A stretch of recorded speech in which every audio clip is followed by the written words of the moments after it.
tutorial on how to use this tutorial so that you're all ready to lay a good foundation for learning to read music this semester. So our goal is to read notes in treble clef and bass clef. I suggest you go to this website, Teoria. Okay, from there you go to music theory and ear training exercises. From there, clef reading. No need to download anything. And then we'll take it one step at a time. So I suggest you begin with one of the clefs. For example, we could start with treble clef and do spaces only.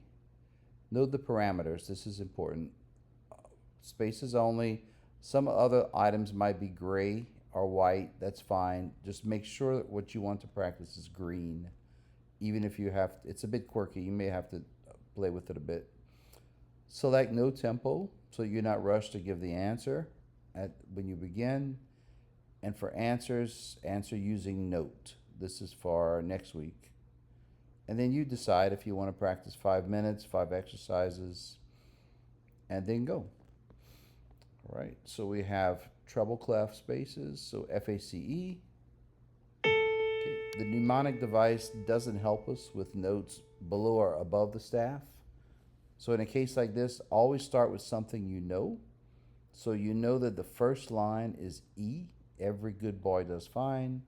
So since this is right below the first line, it's the adjacent space, it has to be the note before E. So the note before E, of course, is D. Okay, and then A, there's D again. I'll go ahead and get it wrong. I'll say this is F. Okay, all right. Once you feel comfortable with that, you move on by doing a short review. I suggest the next day, just a couple of minutes. Then select lines, deselect spaces. Again, play correct note, no tempo, note, and whatever you decide here, and go. So now we have the lines of treble clef. Every good boy does fine. So we just click on the right answer.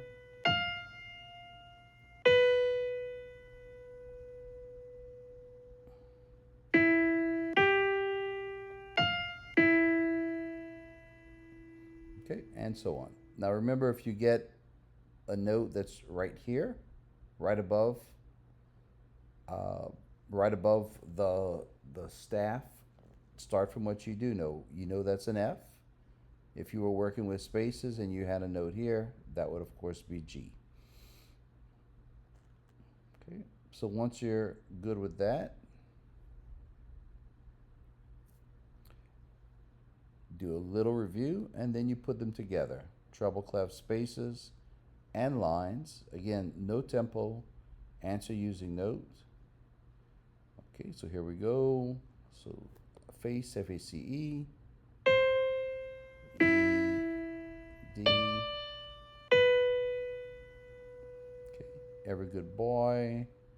In time, you won't need those mnemonic devices, I promise you. Okay, so here's an example of where the mnemonic device doesn't help specifically, but since you know this line represents an E, the note right below it must be a D, an F, and this is a B, but I'll think in bass clef, which is a common way we can make mistakes. In bass clef, this would be a D, and if I put that, then it lets me know I made a mistake and it gives me the right answer. Okay, on the next day,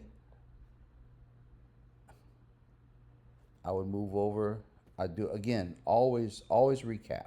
The next day, practice just the spaces a bit, if that feels good. Just the lines a bit, if that's good. Move on to bass clef. Okay, for the sake of time, I won't go through all of these. They see it wasn't letting me select space. I had to select lines and deselect it. Okay, so then you would practice bass clef, just the spaces, correct notes, note, and so on. The next day, or same day, depending on how quickly you learn. You review that and you practice bass clef lines only. The next time you practice, you put them together, bass clef, spaces, and lines. Always recapping. Ultimately, the goal for the week, after you do this one step at a time, I urge you feel very comfortable with each one of these 4 steps before you put them together. But by the end of the week, this is where, or by Tuesday, you need to be here, where you have treble clef and bass clef, line spaces, no tempo, answer using note. Even you can even keep a tempo yourself if you want, like we did in class. 1, 2, or not. Okay, now it's switched over to bass clef. You want to get to the point that it just feels easy and that you're not having to think about each mnemonic device every note, because this is laying the foundation for your success all semester. All right. I hope you all do this, and I look forward to seeing you Tuesday.